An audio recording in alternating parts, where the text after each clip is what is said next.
Gentlemen,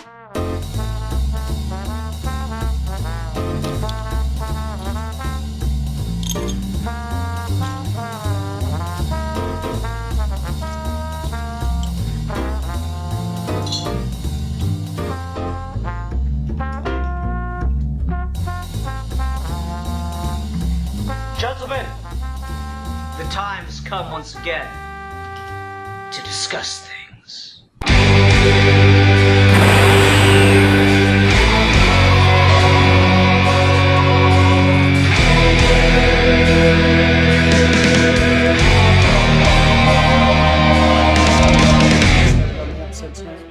We're talking about burgers tonight, yeah? Yeah, burgers. We would have made burgers pre the invention of Burger King. Hi everyone, welcome to another episode of Geeky Gentlemen. I'm Sid Partu. Joining me today is... A geek for fun. And a Jedi for fun. Yes, indeed. So as Steve alluded, we're doing a Star Wars related topic tonight, and I was kind of aware, and I joked about this a little bit last week, where people do this like idea a lot of, oh, rewrite the prequels, make them good, right? And that's like partly kind of something that's worth talking about in some cases, but it is a little overblown. But I was more just kind of ruminating on this idea that there's just so much shit in the original trilogy that by the time George Lucas got around to making the prequels, he had either like lost interest in, forgot, or just completely changed his mind.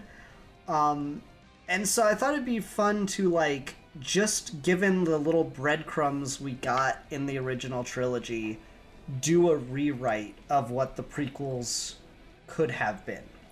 So this isn't a fixing Star Wars thing. I think that's like kind of a silly path to try to drag yourself down. This is just like imagining an alternate prequel trilogy, and the caveat being based primarily off of stuff from the original trilogy that's alluding to those past events.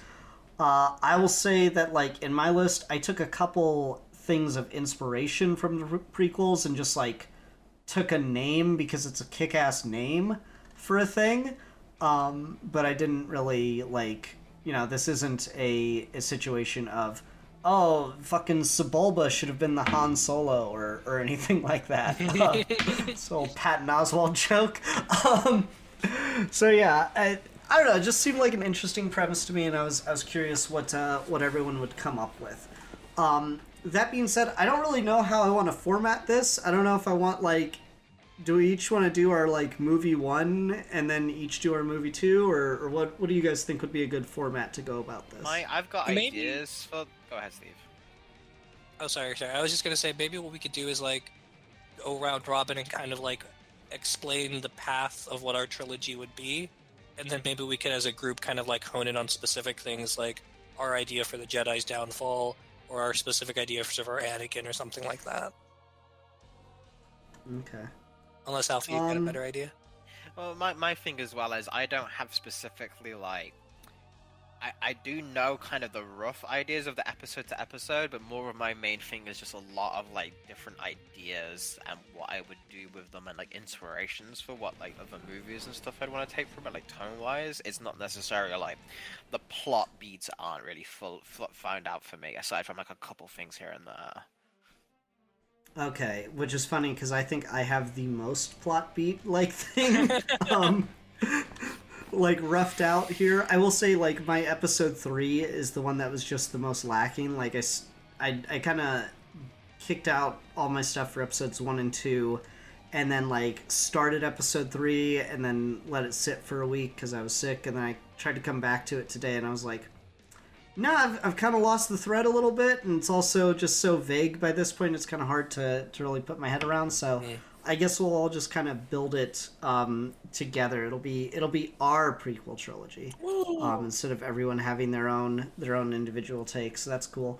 Well, in that case, I'm gonna just go ahead and read some of my initial notes here up through the movie one stuff, and we'll see what you guys think of this, and we can just use that as a starting point.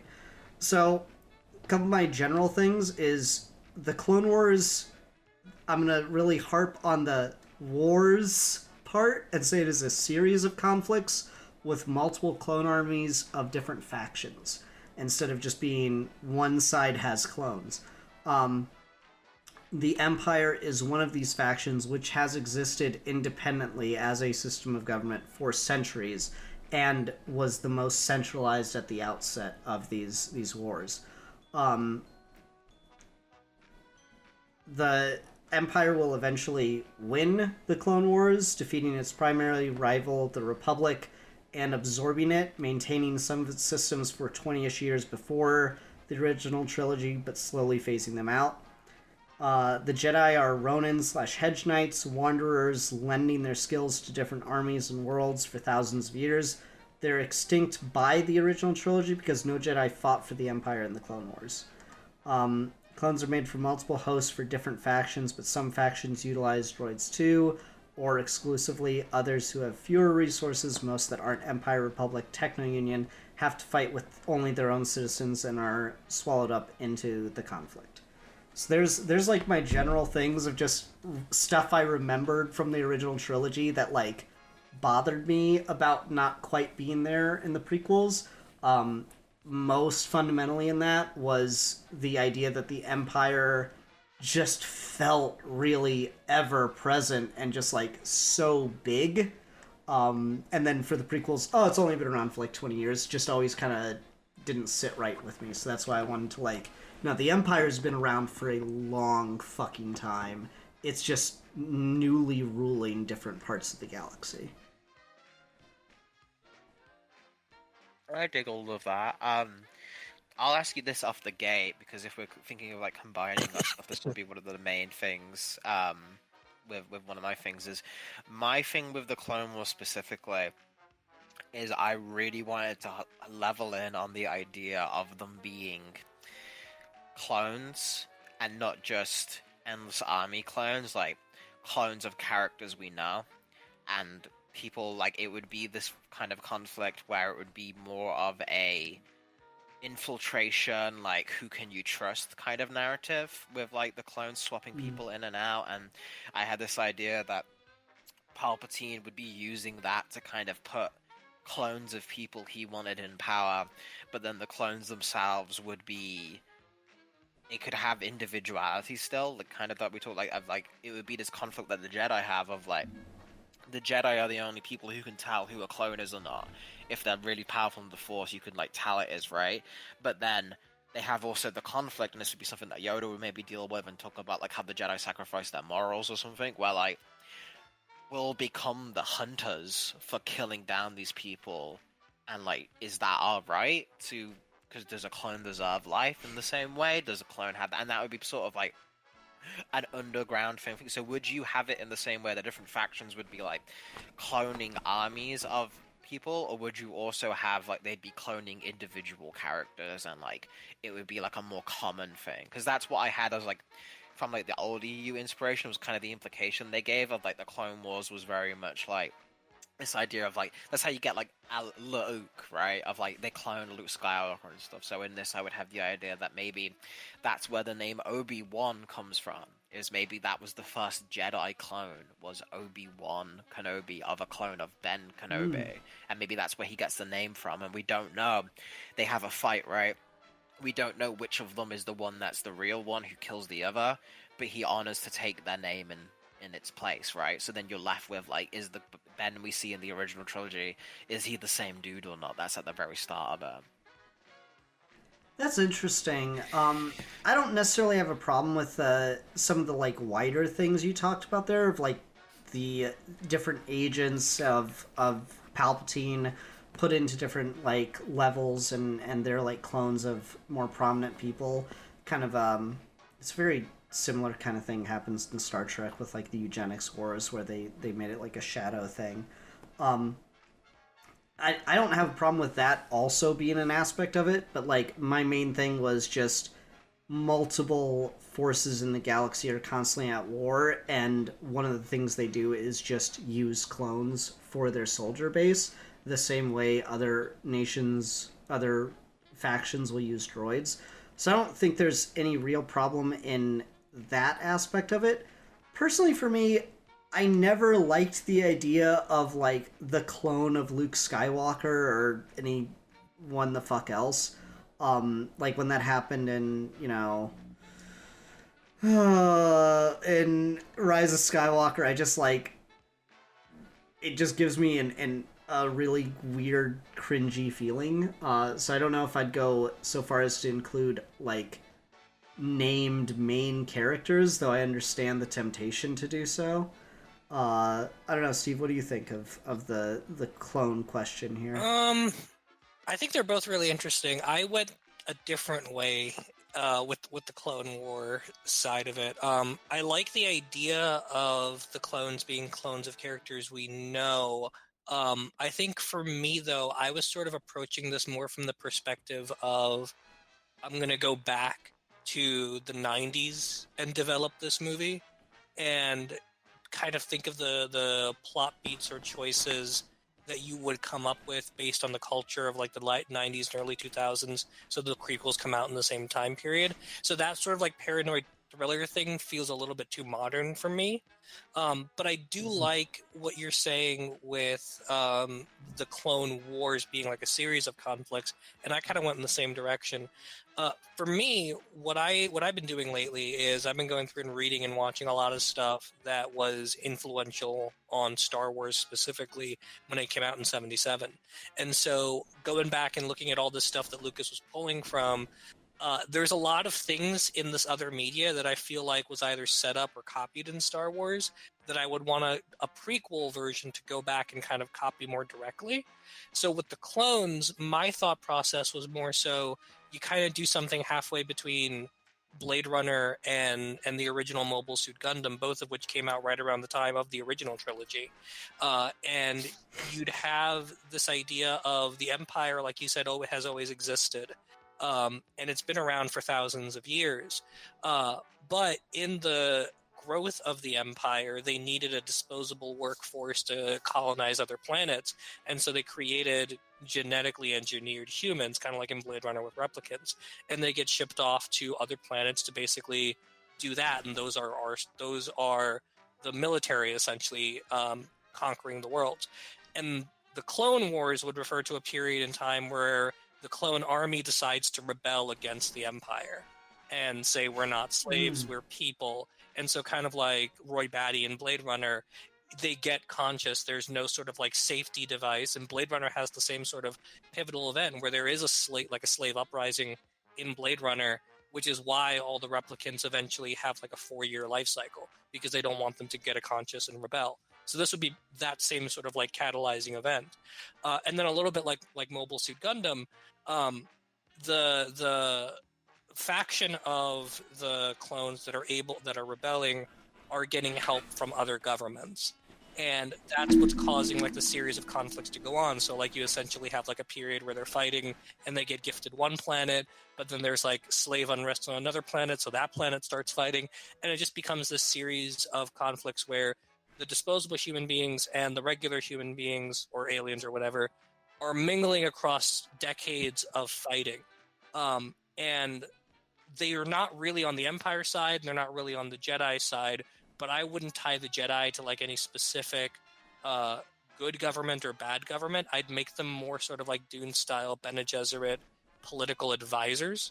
And so like there's Jedi all over the galaxy, but they're unified in their teachings. They're not necessarily unified in like working for one specific agent or the other. So like there were Jedi fighting with the slaves and the clones, there was Jedi fighting with the Empire against the clones, and it's all kind of like splintered off from that. That's interesting. For me, I had like Jedi were specifically against the Empire and like more with the Republic, or more with just the like independence systems. But like the detail I had that would come up at like the end of movie 2 was no Jedi ever fought with the Empire until Anakin was going to be like my big revelation moment, because again, another thing that like bothered me about the original or the prequel trilogy was like the turn for Anakin happens like so late into the final film, and that always kind of, you know, bothered me to various degrees. Mm-hmm. So like for me, I was gonna have more that the turn kind of starts in the like climax of the second film, and I had like some ideas of how to get there, but it was gonna be that that like he fully tells Obi-Wan he's leaving and he's gonna go fight with the Empire because he believes in their values and what they're doing more so than the Republic or any of these independent systems. And I was going to use the Techno Union as like a foil, just because it's such a cool fucking name. I was going to use the Techno Union as a foil for the absolute worst of the galaxy, have the Empire still fill that role of like order through strength, and the Republic still to a degree fill that role of, oh well, these have like good values but they're just so mired down in debate or corruption and shit that nothing ever gets done, whereas the Empire is like literally coming in and they're the only ones actually, you know, doing the shit that Anakin likes. So he was going to kind of go over and join the Empire and be like the first Jedi in history to do so, which would kind of cause a bit of a ripple effect through the galaxy and like, in a way, like legitimize the Empire in a lot of people's views, because like people just inherently trusted like Jedi sensibilities. It's interesting that we both got to that conclusion, but from different perspectives, because my thing was also that Anakin was a Jedi that fought for the Empire. And I would have it be that way kind of all the way through. The thing for me that I thought would have been more interesting is I didn't really love the idea that Anakin was the greatest Jedi ever in literal terms, who then fell to the dark side and became Darth Vader, as much as I liked the idea that in seeing his son, Luke was able to turn Darth Vader into a good person. Or like redeem him in that final moment. And I think that's a little bit more powerful if the idea is that Anakin's always been on the wrong side of it, and other people have historically seen the good in him, but he's always been on the wrong side. And it becomes more of this story about like, no matter how far into this you get, you can eventually become the good person at the end of it. And that Darth Vader becoming more and more machine is because as he's a kid or a young Jedi, climbing his way up through the Empire, he keeps like taking on battle scars and stuff, and he just becomes more and more machine because he just keeps on fighting. Yep, I had that too. Oh, there we go. Yeah, I think we all had that one. my one with one of those ones, and you guys can tell me what you think, because with the idea as well, and my thing of like really emphasizing the idea of like, because the whole reason I used the clone thing the way I wanted to is I wanted to imagine something that was, for the exercise of something that was just fundamentally different story-wise from what we got with the Clone Wars, with just like the big battles and stuff. Also, just think of like the original trilogy and budget-wise of like they don't have like a lot of big conflicts. But the idea that would seed in is it would continue the theme of like individuality, and like the whole theme of that trilogy would basically be who am I, right? And Anakin would start out with such a strong sense of self that I had this idea that in the way of like a great samurai fucking badass, in like a protest scene where he's like, I want to be sure that I am who I am, and I'll tell you I'm not a fucking clone, right? Because clones are all biological, right? He would intentionally maim himself in a way to replace it with a robotic stuff, as like, this is proof that I'm Anakin Skywalker, because only I would do this, only I would have that, and that would be like a scene which would then feel so fucking tragic in hindsight as he loses more and more pieces of himself to the point where he doesn't even look for his own eyes anymore, right? Like that would be the thing of, that's the step where it was started as a self-affirmant. It was started as proof that I am not a clone, that I am myself individually, and this is me proving my own way of life. And then through the course of more battle injuries, like you said, like he'd get in more conflicts, he'd get more scar and stuff, he'd physically transform into Vader. Mm-hmm. Yeah, that was definitely something I had too, where just like the end of my movie one is he takes an injury and loses the arm, but then like by the time you see him again in movie two, he's like already lost more of himself. He's already like becoming, just every time you see him, he's just less human physically. He has more cybernetic parts. One thing that to the point where it's just getting like ridiculous. Yes. One thing I did too that kind of copies that is like I had him lose more parts and get different parts between movies, but I also had him like opt to get upgrades where he would like have situations in battle where like he would have something like, if only I could have seen him a little further out, I would have been able to dodge this attack or something. And so he decides to get bionic eyes to do that. And I would want to tie that again sort of into the idea that he's in the Empire and he's fighting the clones, which are genetically engineered human beings. And the science is already kind of there that these are disposable humans who are doing the jobs that normal human can't, which means they're also built to survive harsher conditions. And Anakin's kind of jealous of that. And so like he wants to have the enhanced strength and he wants to have the better eyesight and like the ability to breathe underwater longer and just like all these like little cosmetic things. And so like he would voluntarily give more and more of his body up to the Empire to become Darth Vader. Yeah, nah, I'm 100% in on that one. That's just that thing of like those little details, those little like mentions and here and little whispers that Obi-Wan gives us in the original trilogy just create such an interesting picture in your head. And again, it's not that like George, fumbled or anything. He was just interested in telling a very different story by that point in his life. But I don't know, it's just some of those ideas are just so like, that's so good though. I'm really happy with my Obi-Wan too. I think he turned out really well. If you guys want to talk about that part next.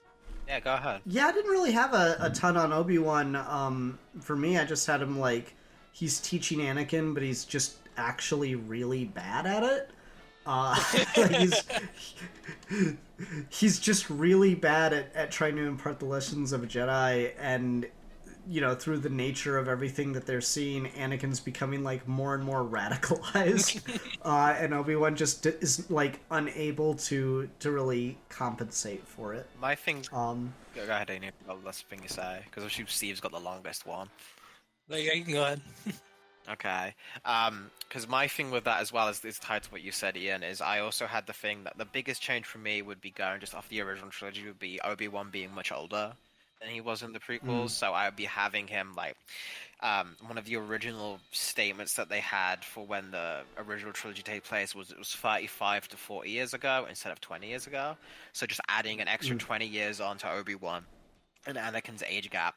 I'd still have Anakin be not quite as young as he think, but I'd still have him like become like a Jedi around like 13 or like I think he does still need to be younger than Luke was, just to have some visual difference and to have a little bit of why the Luke thing is still more of an issue and to make him a little bit more unique. I don't want to just repeat the same like young boy hero's journey kind of thing. But he doesn't have to be like a kid.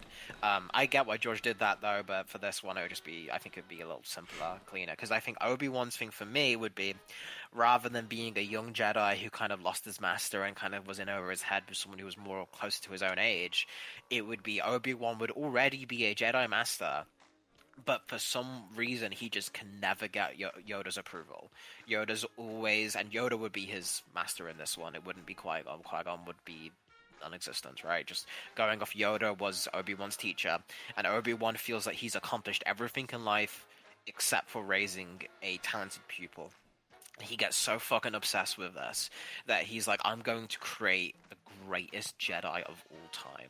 I'm going to create the Jedi pupil will outlive Yoda's legacy, and that will be my fucking fuck you to my master for not recognizing that I was his pupil, and whatever I did was never good enough for him, right? And it would be over the course of the trilogy, Obi-Wan's own arrogance, as the arrogance of someone effectively having a midlife crisis about I'm putting everything on this kid because he needs to succeed what I want. I don't want to become what Yoda was to me. And Yoda will have fault, but it will come from the point of Obi-Wan just doesn't get it. Obi-Wan doesn't get what Yoda's saying. When Yoda says something like, you're too young to understand this, and Obi-Wan's like, I'm 40. I'm not a child, Master Yoda. Like, we don't all have 900-year-old lifespans. Don't talk down to me kind of thing. And then by the time you get to the last movie and stuff, you'd be like, I was too young to understand what Yoda was saying. Like, you'd be just completely off.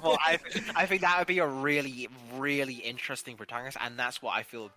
Going back to like film influences, that's what a lot of Kurosawa protagonists are. Is they're not necessarily young dudes. A lot of them are older samurais who have a final test to overcome or have become bittered in their life. So my Obi-Wan would be someone who is almost the opposite of Alec Guinness, who is more kind of like a Dooku type, I guess, but more kind of cocky, arrogant, full of himself, thinks he's hot shit, and those are the attributes he puts onto Anakin without realizing it. So then when he gets the opportunity again with Luke, he's still got that wink, he's still got that twinkle, he's still a little bit of a dickhead, he's still a bit cheesy guy, you know, he'll lie to people straight to Luke's face, right? Like, you want to keep those elements intact, but he's now become what Yoda wanted him to be. He's become this full, wizened Jedi who will let shit play out. He's like, don't try and force everything to be what you need it to be immediately. Like, it could be an example of the scenes you've mentioned of, like, Anakin upgrading, right? Obi-Wan could encourage that. Because, like, the quicker Anakin gets as strong as possible, the better for him as well, because he looks like a better teacher. So he's like, yeah, go for Anakin. And then he regrets it as, like, oh my god, what have I done? And that's kind of the things where you go, when I left you, I was but the learner, now I've become the master. If you have more of an age disparity between them, it makes sense for why he'd become like, oh, I still have that respect for Obi-Wan even when I fight him. No, I like that a lot. How about you, Steve? What's your Obi-Wan take? So I went in a slightly similar direction in that I was also really inspired by Kurosawa movies to do the Obi-Wan. I would basically do him more sort of like Kurosawa Yojimbo style, where I want Obi-Wan to be a Ronin master swordsman, but again, a Jedi, and in this version, the Jedi are not like a unified council. They just have unified teachings, and they all go their own way. And so Obi-Wan is like one of those. He's just going his own way, and he plays both sides. He helps the clones when it benefits him, or he'll help the Empire when it benefits him, or he'll help the Republic when it benefits him. He just kind of like goes from town to town doing that. But his decision is relative to what his Jedi teachings tell him in the moment would be the right thing to do. So, like, he's not a bad person. He's kind of got, like, a code of honor, but it's his own kind of code of honor that no one else can necessarily understand. And so that's why he's kind of flip-flopping around. And I'd kind of do him more sort of like Toshiro Mufane style from Yojimbo, where, like, he's kind of a wise ass, he's kind of cynical, he's not the nicest dude in the planet, and he is a little bit older, but he's just kind of getting by with his lightsaber in tow. And he happens upon Anakin when he's very young and teaches Anakin to do the same thing. He teaches him to become a Jedi, he teaches him to become streetwise, he teaches him to kind of like look for the opportunities where they present themselves.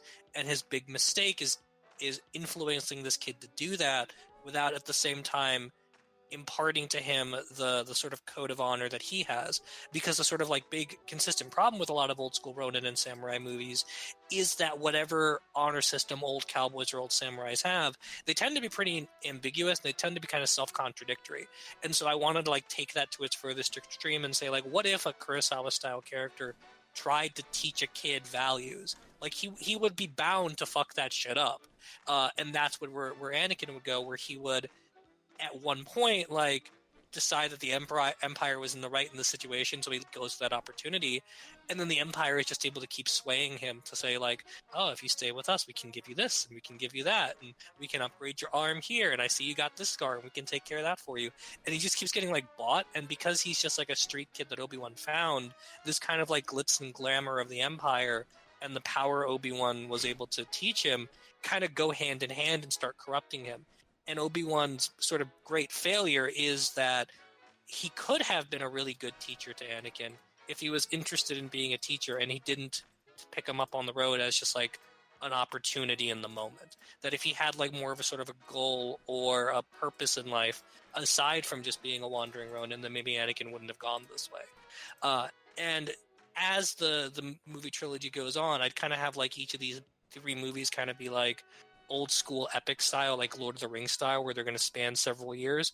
And when you get to like the older Anakin and Obi-Wan would like run into each other after Anakin's become more of an adult, over across the Clone Wars happening in the galaxy, and sometimes they would be on the same side of the conflict and kind of like reminisce like old times, and sometimes they wouldn't, and sometimes they'd be opposing each other, but they would always kind of have like a wink and a nod kind of relationship of like sometimes Obi-Wan wins, sometimes Anakin wins, sometimes they both win, and that sort of keeps fueling Anakin to be competitive in a way that Obi-Wan isn't. And so when you get that line in the first Star Wars movie, where they meet each other and they're kind of just cordial to each other, I would just make it so that Anakin's last meeting with Obi-Wan is that Obi-Wan, not that, you know, he cut him in half and left him to die, because that's a very different tone. But I like the idea that Obi-Wan and Anakin don't hate each other. Anakin doesn't even necessarily have like any animosity towards Obi-Wan. This is just the life he knew. And Obi-Wan, now being older and wiser, realizes that he failed Anakin, and that all of the guilt is sort of one-sided in this relationship. That's interesting. For me, the sorry, the stuff that I have going on with Obi-Wan and like my first movie idea was that he's trying to like teach Anakin a little bit of like trying to teach him to be a little bit more humble, to teach him a little bit more restraint, because I do still have Anakin as not the most powerful Jedi in the world or anything, but in the universe, but just very, very talented in like a really natural way, and that makes him cocky as fuck. And so Obi-Wan tries to like teach him things and accepts missions and stuff that that are supposed to teach him to be humbled, but like it keeps inadvertently radicalizing him. So like the first mission was that they go to help out just a single system government defend itself against the Techno Union, in the sense of like, see, you can't possibly beat something bigger than yourself. Like, you need to learn to just, you know, step back and be humble. But all it does is like, these are the most evil fucks in the world, and I will give anything to defeat them, Master. No, that wasn't the lesson I was trying to teach. Master, I helped defeat them with this chick that I met. Her name is Padme. I lost an arm, though. Okay. So like that was kind of some of the ideas I had, is that like the first thing is against this the single planet against the Techno Union, and Anakin kind of starts out not really understanding why he has to train, you know, or why he has to help train essentially peasants and farmers how to fight for themselves, but like that does help him gain like a level of respect and a connection with the common man, which in my movie 2 begins to backfire even harder, because now he's got a deeper connection to them than Obi-Wan even has. And while they're working with the Republic government this time and things start going wrong, he's like, these people don't even fucking care about the people you told me I was supposed to care about. So it just slowly keeps bumbling and inadvertently radicalizing Anakin in the process, was kind of the idea I had. The other thing, I don't know, like we've kind of mentioned him, and I think we all have kind of like taken Palpatine as a given. I think my take for Palpatine might be kind of unique, because I still do like the idea of like that figure that works his way up the ladder and stuff. And so when my series introduces Palpatine, he's a like a military commander for the Empire, and Anakin like admires him and has a good time working with him while the Empire and the Republic are briefly allied against the Techno Union. But then when that alliance kind of breaks down a little bit, and the Empire is forced to continue fighting the Techno Union on their own, Anakin gains so much respect for this man that manages to go in and win the day, even though the odds are against him, but it would have been a sure thing if he had the Republic with him. So he actually goes over, and that's the inciting incident that has him join the Empire at the end of film 2. And then it's revealed in that moment that this, daring military commander is actually an heir to the Empire, but he's like several rungs down. And so like movie 3 would be very much about like this relationship deepening and Anakin beginning to become more cutthroat for this person that he has such a great respect for, and helping like through literal physical violence and like internal assassinations, helping Palpatine climb the ladder and actually become Emperor. All right, we actually went very similar ways. I'm not even joking. Because so again, I based a little bit of this on like Mobile Suit Gundam, the original, the 79 to 80 series, and I've been reading through the Origin manga, which is like a retelling of that 79 series, and it details a lot of the backstory for the main villain, who's Char Aznable. And so I kind of borrowed from his backstory to make Palpatine, because my idea was more so the Empire has constantly been expanding, and they've been expanding with the help of slave labor. In that process, there was like royalty and empires on other planets that just got demolished. And so Palpatine is the son of a ruler of a planet that got overthrown and subsumed by the Empire. And so like he lost his title. But his idea, instead of like fighting back and joining the resistance, was to join the Empire's military academy and like work his way up. And in working his way up, he would like make friends in high places and manipulate other friends to kind of like instigate fights and stuff to kind of like help him climb. And as he's like going through the ranks and becomes like a captain or whatever, he eventually meets Anakin. And since Anakin's just like muscle for hire at this point, he's like the lead character who's like instigating Anakin to join the Empire by like showing him it's always the best option out of any option you could get between the Republic or the clones or the Empire. The Empire can always like buy you out. And so they form a friendship, but clearly Palpatine is like just trying to sway Anakin over more and more, and he encourages these parts because it makes him more controllable. And so Anakin gets to rise up through the ranks with Palpatine, but Palpatine's real endgame is like, the Empire destroyed my life, so I will take over the fucking Empire and just become the greatest emperor ever.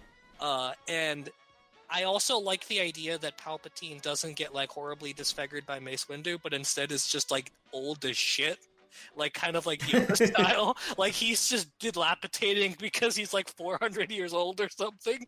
So I like the idea that Palpatine's like significantly older than Anakin in this relationship as well, and it helps kind of create this mirror between his older teacher in Obi-Wan and his older teacher in Palpatine. And I think my sort of like a hook here is Obi-Wan is a fundamentally good person who's out for himself and can't impart values on Anakin because he's not aware of them. Palpatine's fundamentally a bad person, but understands the importance of giving people values. And so that's why Anakin gets all of the teachings of Obi-Wan's physical prowess, but gets all of his values from Palpatine and ends up swinging that way. My thing. How about you, Alfie? What do you got for Palps? Yeah, mine's not too similar with y'all as well. Maybe a little bit the most different, but it's not too far off. I think I would still be leaning, because the Sith is a term that existed pre-prequels, so I would still keep the idea of the Sith. I would still keep the idea of that being Palpatine's primary mode of operation. But how I would do it is, the one advantage you have is he's the one character who comes pre-cast, right? Is you get Ian McDiarmid no matter what. And Ian McDiarmid is a very talented British theatre actor. And I'm very inspired by a British TV show, which was also inspired by Shakespeare, which also became an American Netflix series, and that's House of Cards. And I think that with Ian McDiarmid as basically the consistent B-plot throughout all three films, where he's almost as much of a protagonist as Obi-Wan is, where it would start in a very similar way to House of Cards, where Palpatine would have been a Sith Lord, and him and his master, whoever, right? If we go with Plagueis, we take the name like Ian say, just take a cool name. The idea, all right, is Darth Evil. Darth Evil, that is yes, Evil. Much better name. Darth Evil, which actually does kind of fit, because this is also my concept. Is I would really like the idea of the Sith were a more occult, ooey type of organization that, like, kind of similar to Dune, worked as like advisors to various states of the things. So kind of like how you've got the Jedi would be what I had with the Sith, of like they just consult the Sith dude, for like the current Republic Chancellor or the Republic President or whoever, and that would just be their lot. Is like, we've already conquered the universe.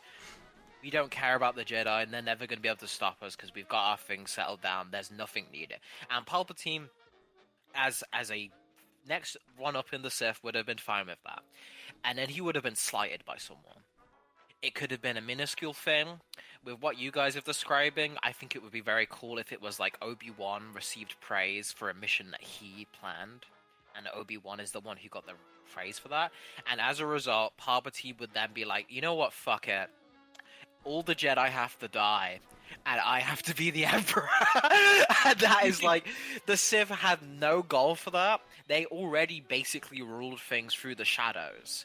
But Palpatine he gets that slight, and then his ambition shifts to start all of this, and not just rule from the shadows, to rule everything universally and have everything, and have those fucking Jedi dead and wiped.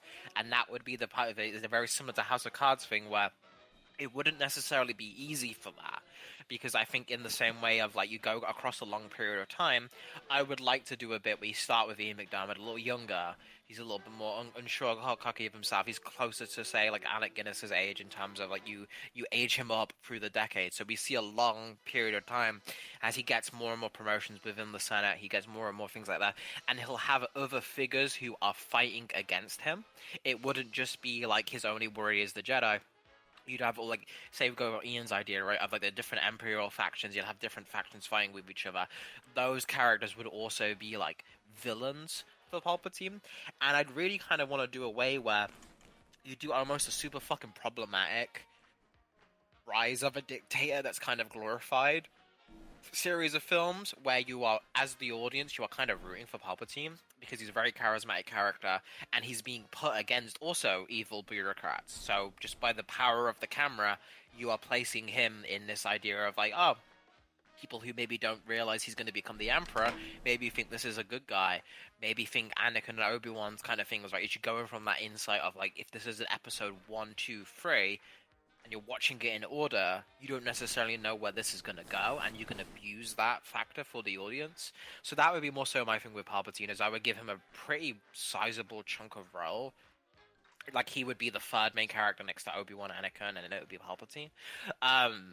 And then he would be doing a House of Cards style rise through the ranks, making favors, making trades. There would there'd be a grand plan in terms of this is his end goal. He knows what it wants, but he doesn't know the shape of it in the same way he does in the original prequels. He would be kind of winging it up as he goes and taking up opportunity in that kind of Shakespearean way where like fate seems to be on his side. And one thing I wanted to talk about as well, just in terms of like what I think would be a cool visual metaphor, and this goes with the idea of what I had with the clones. Of like, we start with this biological war, right? Where we start with the war of the clones being us but not us, this like artificial life.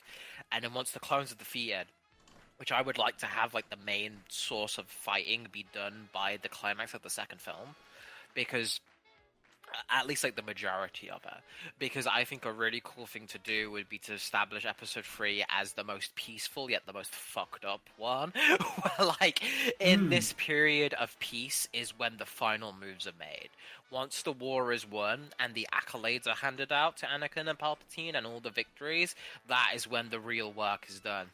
And you almost get this horror movie type of thing, I'm imagining, where Anakin is on one side waving to the public and being this champion, and then at night he's assassinating Jedi one by one, like fucking Jason Voorhees, and that's Darth Vader, and that's where the idea where Darth Vader starts becoming a separate myth from Anakin Skywalker as this unknown figure that is killing all the Jedi, until Obi-Wan is the only dude who figures that out, right? And that's where the climax of that final is. But it isn't like there's a big war, Clone Wars, Order 66 style killing of the Jedi. It would be Anakin, through the course of this war, has got their names and locations now. This once separate order that was kept safe and kind of immortal by the fact that they're kind of, like you guys have said, separate. They don't really have a big place where they all meet together. They're all spread out through the galaxy. The course of this war has brought so much attention that he has been able to categorize like 90% of where they are now, and he can hunt them down for Palpatine and murder them one by one by one. See, I really like that. My thing was going to be that they're like practically extinct already. They're not like a very big thing. I'm talking like samurais in like the late 1800s kind of level thing. Where they're still like a handful of wandering Jedi throughout the galaxy, but like the battle lines have just been so like seriously drawn for so long that it's kind of, you know, the idea of someone going from kingdom to kingdom and from government to government and like working for one and then the next year working for the other is just that people don't have the fucking time for it anymore. They don't accept it. They don't trust it anymore. So like the Jedi have kind of died out in that way just naturally, and Obi-Wan and Anakin are two of the last like remaining of like, you know, 30, and Yoda's one of them too. So they're like 27 Jedi left in the fucking entirety of the galaxy or some shit. So the idea of like making Vader just this fucking boogeyman of them is actually really fucking sick, and I quite like it. Yeah, no, absolutely. Thank you. No, and I think they fit pretty well, right? Because the number of how many there are doesn't matter.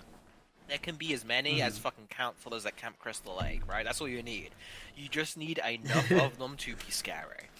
You just need enough of them of like, we've won, the day is won, and Obi-Wan can feel justified saying it was the golden age, right? Of like, before a blaster was as commonplace, where this is a time he can look back on fondly. I think you do still need like a period of peace where they feel like they've won, and I feel like that's also the commentary, like even prior to once we get to the 2000s stuff. Even if you just go from the 90s, even just go from the 80s and 70s with America, that idea of winning wars and then everything being fine, whereas the true evil and true empires normally come out of that. Of coming out of that period of after the dust has settled and what the spoils taken, right? So that would be one thing. And also just something I want to mention quick, just on the other Sith, that I think would be really cool as a way to tie it into the Death Star. I think it would be cool if, taking from some of the EU stuff, if you have the original Sith threat be something, because George Lucas likes to rip from Kirby, right? Something a little closer to Galactus, where the dark side of the Force would be this like malevolent fucking energy that would destroy worlds, right? And this would justify Vader when he's like, this is the power of the dark side. But Palpatine would be the one who is moving away from that because he doesn't trust nature. He wants that power in a machine he can turn on and off. And that's where the Death Star comes from. Is he's trying to replicate these ideas from the Force in a technological, system and controlled way that he can have when he wants it, when he doesn't. Like, you could have a scene maybe where his master is like, wow, we could take out these Jedi threats by conjuring these forces, but it would take many months, and we are unsure if the Force is a tricky beast. You must coax it, but you can never fully control it, Palpatine. And Palpatine be like, no, I want it. Mine. Like, and that what would lead to, like you say, like the Death Star, to those big fucking Imperial battleships and stuff, is again trying to conquer the power of nature through technological might and becoming more inhuman, losing that sense of yourself and individuality and becoming more machine.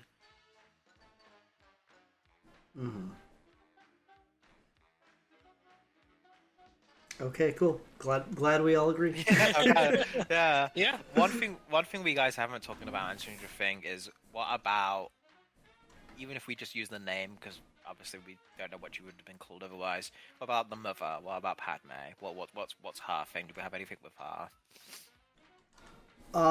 So my thing was that she was gonna be. I wasn't gonna have her be like royalty or anything like that. I figured, Bail Organa can just stick around. Princess Leia can just be the adopted daughter thing. I don't really mind that. So I was gonna have Padme just be introduced as this like, you know, kind of backwater girl that shows Anakin that even without the ability to use the Force, people can be like really impressive. That she was going to be kind of his window into giving a fuck about the peons.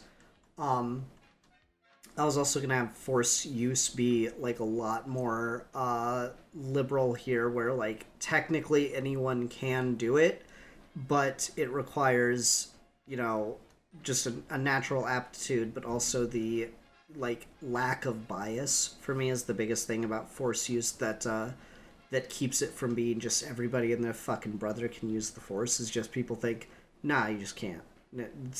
Like 1 in a billion can use it, when actually all billion can use it. It's just dependent on the level of time they want to put into it. But so I was gonna have Padme introduced at that point, but then she's gonna kind of just be going along with Anakin and not really fighting against all the toxic shit he's doing. One note I had for movie 3 was that she was just going to be like in public his wife as he was rising through the Empire. And I hadn't really settled down or resolved what I wanted to happen with the birth of the twins and how to deal with that side of things.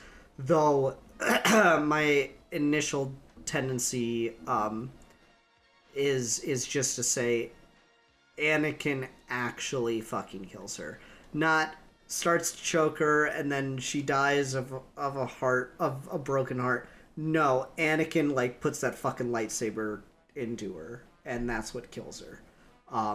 And maybe she's pregnant at the time that it happens, but I just like the idea of Anakin just, again, becoming darker and darker as the movies progress, and that all kind of culminating in the murder of his wife, who initially served to, like, educate and kind of challenge his preconceived notions, but that just kind of became something that he wasn't interested in any longer as he rose in power, and so he just kind of cut her down in a fit of anger.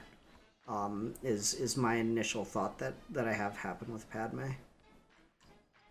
My thing for that is I guess the big disagreement is I wouldn't want to have Anakin kill her, but I would still, in my head, how it would happen, because I do want to keep to the thing of like the original trilogy. Leia says that she spent some time with Padme, right?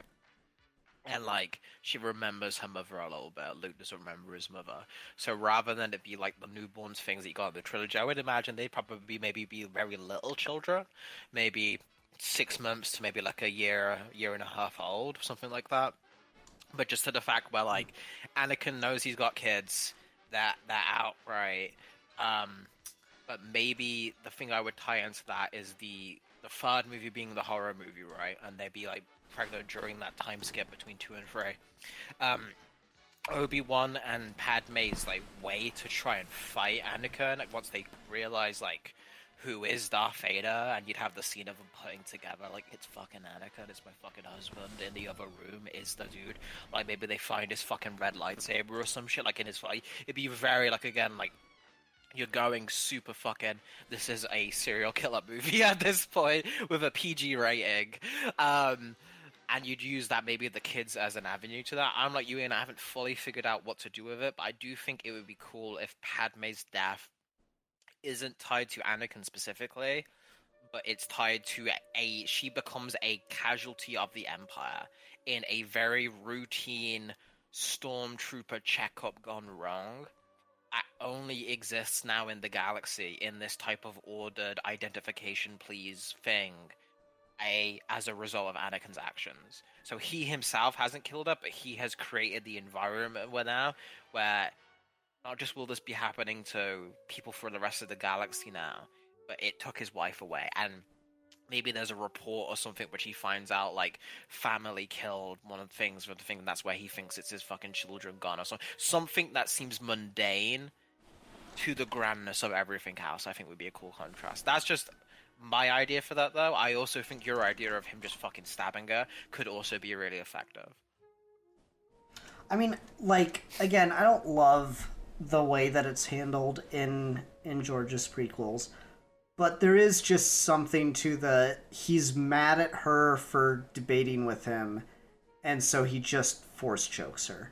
There's just something to the idea of that scene. The execution of it really bothers me, and it doesn't quite hit, but just like that's how far he's come, is the woman he loves, the woman that like connected him to the greater galaxy, and he just can't even stand to listen to her because he's kind of in the back of his head somewhere, he knows what he's becoming and he doesn't want to hear it.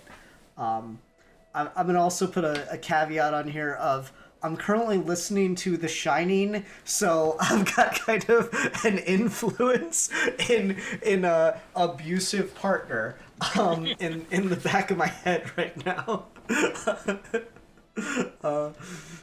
Take your fucking medicine, Padme! Every last drop. Anyway, it's a dark book. How about you, Steve?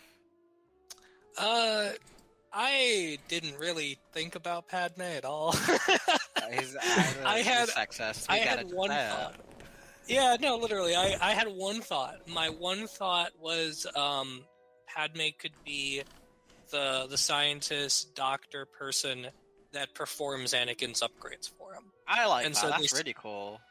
I like the idea of them spending a lot of time together in that way. I like the idea of like this sort of Doctor Who style romance in reverse, where she gets to know the person as he becomes less a person. And I thought that would be fun. I will be 100 with you.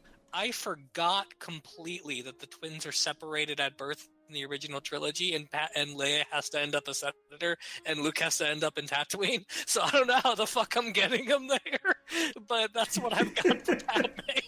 That's what actual rewrite. This is just the idea phase. We'll craft that out once we get there, right? Because I bet fucking George George didn't even know how he was gonna do that when he got to. No, he just reshot a goddamn scene. He's like, oh, by the way, Anakin's gonna off the baby here, and this person's gonna get this baby here. That's what we're gonna do here. I don't fucking know. My wife and I have been trying for a child. We want a daughter. Wow, Bale, really? You couldn't fucking take both of those kids, you fucking rich asshole. Yeah, I separated the children should be. They could be on separate parts of the same planet. I think it'd be fine. Yeah, it should be. There should be a fucking scene in one of these fucking like Disney comic books where fucking Luke's like, hold on, R2, I need to take a detour, and he fucking parks his X-Wing next to fucking the ruins of Alderaan, and he just spits. He's just like, fuck you all, I wasn't good enough for you.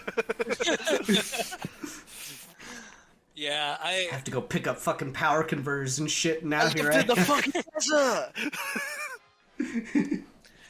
Something that's like really tough about like writing prequels to something like Star Wars is like a lot of the things in the original film are not setups with payoffs. They're just the status quo that eventually... It just sounds cool to say the Clone Wars, right? It just sounds cool to say the Clone Wars. It's just a cool reveal to say Leia is Luke's sister. Like, none of these things are set up in ways that are designed to have a prequel necessary, so it's really hard to write a prequel. And it's a fun writing challenge, but I also sort of feel like one of the things that's maybe worthwhile to do with our prequels is, in that same spirit, I think there can just be some things that are like different, like just make them different kinds of movies or make them minorly different characters, because those movies in themselves don't connect 101 through A New Hope to Return of the Jedi, and I don't necessarily feel like these need to either. So I don't have a great explanation for how the fuck Leia ends up where she does and Luke ends up where he does. But I do like the idea of Padme being Anakin's doctor, so that might be fun. Maybe like maybe that it'll term. have it might have more romantic chemistry too, just because you get more of a sense of like these two are like interacting in intimate situations where like Anakin's just lying on a table with his shirt off or something like that. You know, like you can make it like a bit more steamy Star Wars.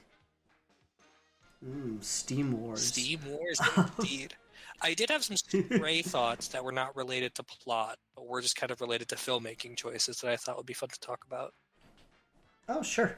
So Lucas, in some old interviews, talked about how the lightsabers in the original trilogy are always like two-handed, like great swords, because they're supposed to be really heavy. Like you're carrying like a laser of intense energy, and it takes all of your might to swing it. And then he changed his mind later in the prequels to make it a little bit more of like a dexterity-based weapon, where you can just like sort of swing it around. I like the old idea better. I like the idea of the lightsabers being like straight up like great swords, and I would kind of do more of that sort of like Arthurian knight kind of thing of like you hold a lightsaber and like it's heavy and you have to have like the fortitude to get the blade going, and that the fights are entirely based on like your physical momentum with throwing the lightsaber and stuff. And so like in sort of smaller situations, sometimes it's better to just go hand to hand in fight scenes because the lightsaber is too big a thing to break out in like a bar fight or something.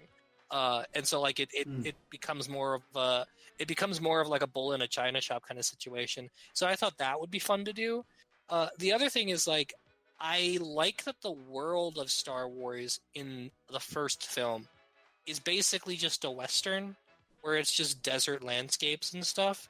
But I didn't want to do like a repeat of that for prequels, and I didn't want to go full tilt sci-fi, space city, Blade Runner kind of style. So I kind of wanted to split the middle and make it feel a little bit more feudal. So it would be, instead of everything being like on a fucking desert planet, we would do more stuff where the set design is like, you've got these big architectural like palaces and stuff, but then you've got like barren land for miles. So like you've got like peasants living in small villages, and then you've got really big shiny cities on the cusp of them, and kind of like really lean into, this is a movie about slave rebellions and there's a clear class disparity in the visuals. I like that idea. I didn't think a ton about visuals. I like what you said earlier about trying to place yourself in the late 90s, early 2000s, and I think one thing that's not talked enough about is the fact that the Star Wars prequels, the driving force of what made George Lucas make those was less so that he really wanted to complete that story, and was more so that he got really excited about the digital filmmaking technology and realized how long it would take to become widely adopted if it was just like forcing itself out, you know, little by little. And so he knew that Star Wars was a property with enough push that he could just advance the technology by like a decade with just each movie. And so I kind of want to think, if we're talking visuals, I really do want to think about trying to make those same kind of leaps and think about like doing a fully digital character like Jar Jar and General Grievous, and working in the just the idea of creating proper HD footage and stuff like that, and trying to create environments that are well suited to that, and not just have it be, you know, a bunch of people in rooms. Though I would keep Puppet Yoda throughout all three movies. I don't think if I even had Yoda show up, I don't even know if I'd have Yoda show up. I might leave Yoda as just a surprise for Episode 5.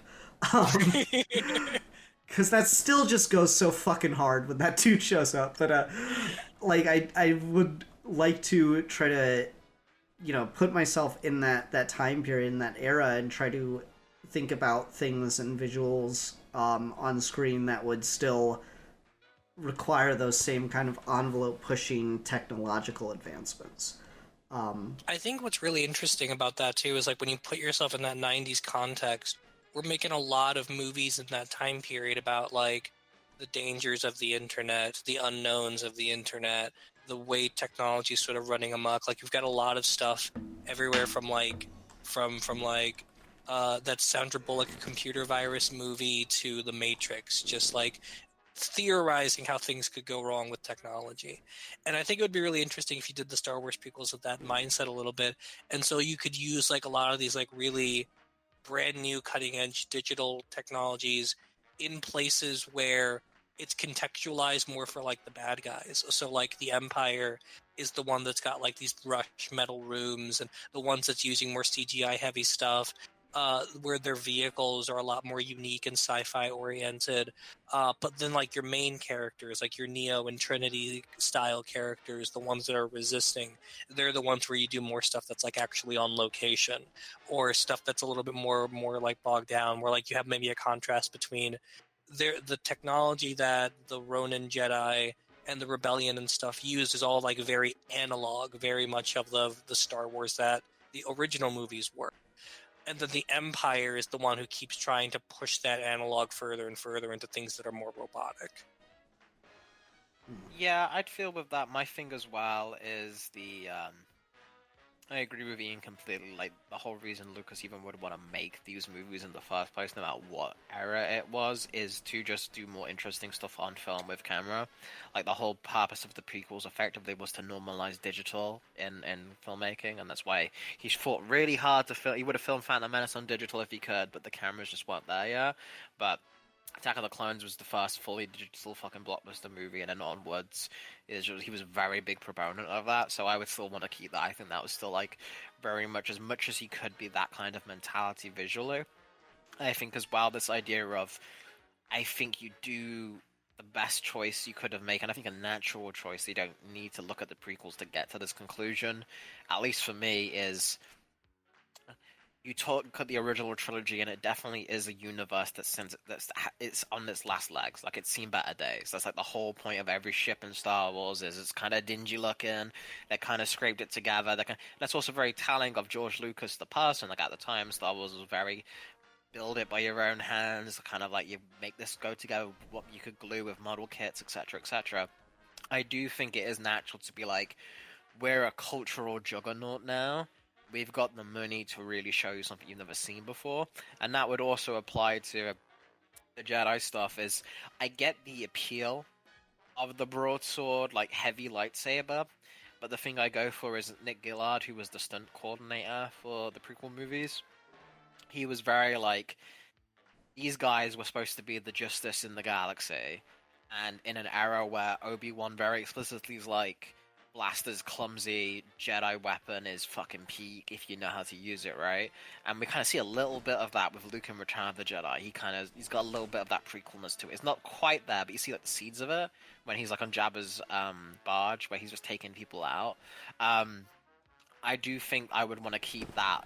The Jedi of the past are fucking cracked with it. Like, I would want to really go with maybe a little less flips and a little bit more knowing the exact perfect angle to place your lightsaber to get the desired result.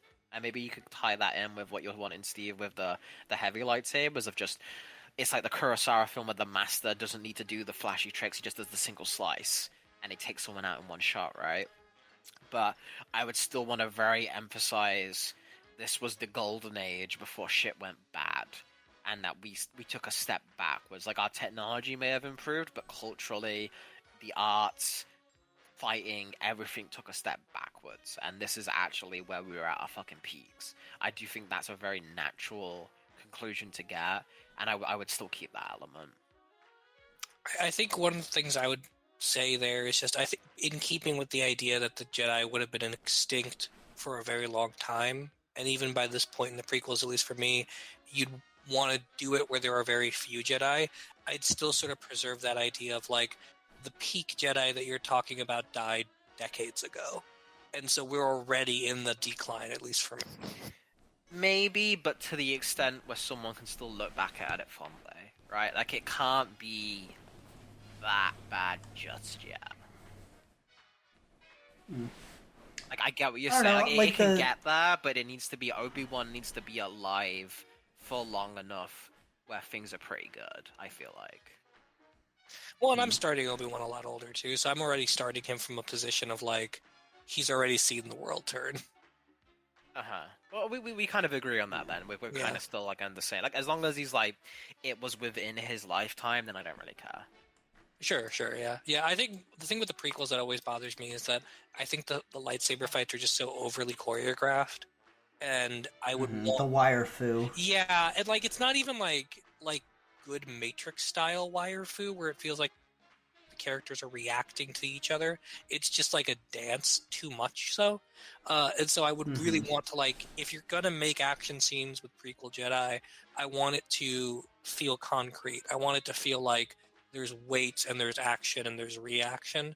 And the more sort of like finesse heavy you go, the more you are sort of risking like doing it with things that don't require physical contact to someone or something, and dancing it around a bit too much. And that's kind of what I like about the heavy lightsabers is like if your actor is literally playing them like they're heavy as shit, then that's going to bring something out in terms of like adjusting to how the characters move on set, or adjusting to how you make certain objects breakable or not breakable and stuff. And like you have to be more conscious of the surroundings in general. That's another thing about like sort of the with the exception of like the laser shield doors with Darth Maul, the sort of backgrounds of the fights in the prequels never really play into it. And that's a thing I would really want to like emphasize here of like these aren't just people dancing with swords. This is like old school hard knuckle Ronin bar fight, throw a drink in your face, kick a chair down kind of battles. We just disagree on that one, man, because that's just definitely like that just sounds very not what I would want a Jedi to be in the past, right? But I get what you're saying with it. That would be something we'd have to refine in script phase. There to see I like the environmental use, right? But nothing. I can see a bar sword fight in any franchise. The only franchise I can see where these dudes can fucking predict the future, and so the exact right move to block is the move they do, and they move so fucking fast because they've got fucking precognition, is Star Wars. And I would not. I just don't like that. I've never. But I love that. That's like the coolest shit to me. So that would be something I would always fight back on against, and I'm unapologetic about it. That's funny. Because I think I'll always fight for stuff that is you don't get that anywhere else, but you get your thing other places. That's what is more so what I think the appeal is. You don't see prequel choreography anywhere else. And maybe for a reason. Maybe because apparently people don't like it. because it's not good. but I fucking like it, so there you go. That's fine. No, we can agree to disagree on that. But yeah, for sure. Yeah, I think I'm somewhere in the middle of you guys, where the super over choreographed like wire fu-esque style that a lot of the prequel fights have kind of bothers me, but there's some of them, there's moments here and there where I'm like, nah, but that's cool though. That's awesome. One of your favorite fights, Ian, the Yoda Palpatine one, I think is a good example, because that is also one where like they're using the environment to their advantage. Like you see them hurling the chairs and stuff around with the Force, or like the desks and stuff getting knocked back when Yoda shoots the lightning back at Palpatine. Like there's stuff you could definitely do with that, but I feel like you have to start from a restrained place and then kind of build from there. Yeah. I think the tone I would try to go for is more that Palpatine Yoda kind of fight, where like there's still like a lot of quick movements and stuff in that, but it's just not as completely over the top and like the perfectly timed every single time. Some of that just feels like it just got to be too much, and like the flippiness gets to be too much to me. Picks the fight where Yoda's entire fighting style is nothing but flips, but okay.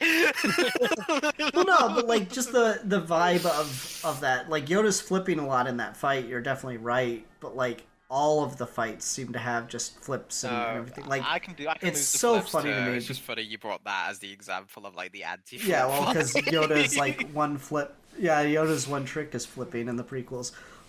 He's so tiny. Like, How do you beat him? Interesting. Exactly. Yeah, it's an interesting comparison though, because like that fight plays at the same time as the Anakin Obi-Wan fight, and I think that is the one that is the example of just too much of the over the top stuff. Like that's where it goes too far for me, where it's just constantly so perfect, and I don't like it. It loses kind of that gut punch impact. I think with like, and it makes it feel really weird to watch Luke versus Vader, because I'm like, either Vader just got so downgraded from where Anakin was at, or he is just literally playing with this boy. Yeah, I mean, and it's not even fair. That's the other thing, is like there has to be some level of like at least battle consistency between those two, which I think is kind of important. But like with like martial arts movies, right? Like you're talking about like stuff like The Raid or something, where you're seeing characters fight in highly choreographed ways that is a lot like dancing. But the thing that those movies do, for better or worse, is they don't have the same sort of like labor protections that American films do. They don't have the same sort of unions. When you talk about like old school Hong Kong movies and like Jackie Chan productions, they always tell stories about how the actor could have died when they did this. And the reason the actor could have died doing this is because it wasn't fucking safe to do and no one would sign off on it. That's why it looks so good, is because people could literally die. And so like after you moved away from being able to do that in Hong Kong movies, you've got the same sort of thing emerging in like Indonesian films like The Raid, where like you're seeing actors do insane choreography that's hyper dangerous because like the safety concerns are not there. And so you have to like find this balancing act between like how much can you choreograph safely and how much like just kind of nitty gritty can you allow for to sell the action. And I think that more recently the John Wick movies do this really, really well, and they're kind of the peak for me as far as like trying to balance hyper choreography with something that feels kind of tactile. But that's also sort of like more of a romanticized world too. And I would want Star Wars to feel like the original movies. I'd want it to feel a lot grittier, a lot more used, a lot more analog. I think the magic of that first movie really is like you enter into a sci-fi world where almost nothing about it is particularly sci-fi, except for the fact that people fly ships and then there are aliens. The whole movie kind of just plays straight like a Western. You could literally just replace the space travel with like carriage races or stagecoach shootouts. And that's kind of the thing I would want to preserve, but I would want to go more sort of like samurai movie style as opposed to Western. No, I definitely see the appeal. You just guys have proven that you're just not as cool as me. That's okay. We all know that. just too old to handle the flashing lights, I guess. But you know, it's all right. I'll just have a stroke. It's fine. Yeah, it's fine. No, you've. Alfie just hates people with epilepsy. I mean, we just know this. Alfie just thinks that they're just less than human, and that they should, that just should die. Look, if there's something. Go ahead. I was gonna say, if there's something we can all agree on, it's that no one gives a shit about writing Padme, so we're all here on that. I like fucking Padme. Y'all just fucking hate women. Just say it out loud. I literally forgot she was a character. I'm not surprised. That's the most I had statement. several notes of Padme in my thing. You're lovely. Steve is the one. Steve's the one that hates women. Which one of us doesn't have a wife? So like that's kind of tragic. My only note was that she meets Anakin. That's all I got. You fucking writes like a fucking. This is you give all that shit to comic book writers, man. You write exactly like just love interest exists. I don't know how to get into the head of a crazy woman. Come on now. You want to get into a crazy woman, though. We understand that, Steve. just right from that perspective. This might be a fun thing to kind of like help us close out, but assuming you got these movies made, right? Could you imagine the movies that you're making with the same cast, or would you cast differently? I think Anakin. I would probably cast differently. I would like to keep Hayden, but just for the age, I don't think it would, because I'd want. Oh, maybe I guess you could probably. Ewan McGregor is tough because he can be aged up, right? Because he wasn't that. He looks really young in Phantom Menace compared to Episode 3, but it wasn't that long a difference. They just made him up differently. But I don't know. But I would like to keep a lot. Like Ian McDiarmid is Doctor Den, right? And everyone else is kind of you can take as you go. Jake Lloyd, no, just because that kid deserves a better life than what Star Wars gave him. He tried his fucking best, but man, that guy did the good timeline is when he doesn't get that. Just not for his role. I think he's perfectly fine for that type of child actor, but just so fucking Star Wars fans leave him the fuck alone, and he gets to have a normal childhood. If we have like a fully CGI character, even if it isn't Jar Jar. I would like to still keep Ahmed because he's a very sweet dude IRL. So like, I don't think there's anyone in the prequel cast that I would be like, oh, this person just could not work. At least for like, because once you get deeper into it with this, you'd have to make original characters as well, and then that gets like a whole other cycle of stuff. But maybe another question is like, are there any other actors of the time you would be like, oh, I would love to have them in this?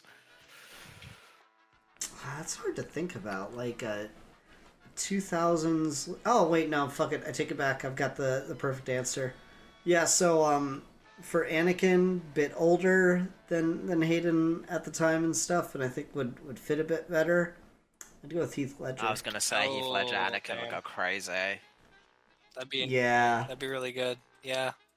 Yeah. He's perfect. Yeah, I mean, he literally looks like Mark Hamill. Mark Hamill fucking wishes, but okay. You know what I mean, right? Like he's got that kind of like the same kind of feature set up. It's like the Sebastian Stan to Mark Hamill thing, where like clearly he's the more handsome version, but there's still like an the edge. I didn't think Hayden necessarily, but I did have like one casting choice in mind for Obi-Wan, which is actually Michael Douglas, because you go back to the late 90s and this dude is doing like nothing but like weird sort of like erotic thrillers, and he keeps getting cast alongside the most gorgeous women who have ever existed, you know. So you go from like Sharon Stone to Demi Moore, like he's just that dude. So I would probably have him be Obi-Wan and kind of play off that same sort of like Yojimbo sort of older cocky energy, a kind of actor or character that doesn't really like click with anybody and is just kind of out for his own way, but can still sort of sell that humanity of like, I can look after this kid situation. I think Michael Douglas would also, by that point in his career, probably be okay to take on like a bigger franchise movie. And I would certainly give him far more to do than anyone has ever given him in an Ant-Man movie, so. I can feel with that. Okay. I guess one other thing I'll add before we leave off is another caveat for just time period, and because it never got to happen for Return of the Jedi, is I would love, even if it's just one of them, I would love if Lucas didn't have to direct all three of these by himself and he got Spielberg to direct one of them. Oh, that's a good thought of like getting other people behind the fucking camera. Yeah, for sure. Of the time. So that would be my like in my dream, because Spielberg was on, like he's in the behind the scenes shit. Like they helped. He was involved with the process. He just didn't want the pressure of rebooting the thing. I would like to personally go back in time and fucking be like, please, just fuck it. He's your friend. You guys it will be fine. Trust me. Like the backlash, like just give it just try one and see how you feel, right? Because the fact that we didn't get Steven Spielberg directed Return of the Jedi will always piss me off. But if we can't get that, I would at least like him to direct one of the prequels. Yeah, if not all Spielberg three. would be a good one.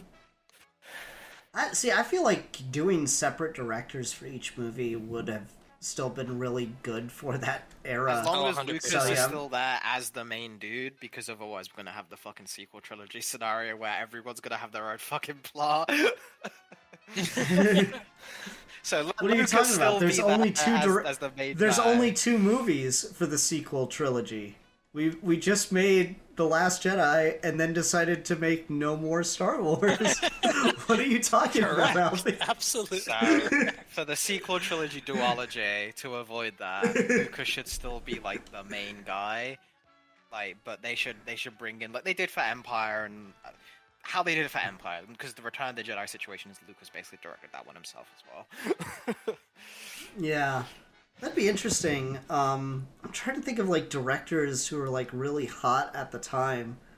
I mean, it's funny because I brought up Ledger earlier. And, like Christopher Nolan was actually pretty up and coming at that time. You know, Begins was his first like big studio film, like blockbuster kind of studio film, and that's '05, the same year as Revenge of the Sith, which is kind of a funny thought. So I'm trying to think of like other directors who are like, more up and coming, or like really that was their era. I think if you're going like specifically in that like sort of early 2000s space, I mean Spielberg, yeah, Spielberg absolutely should have done a Star Wars movie at some point in that era.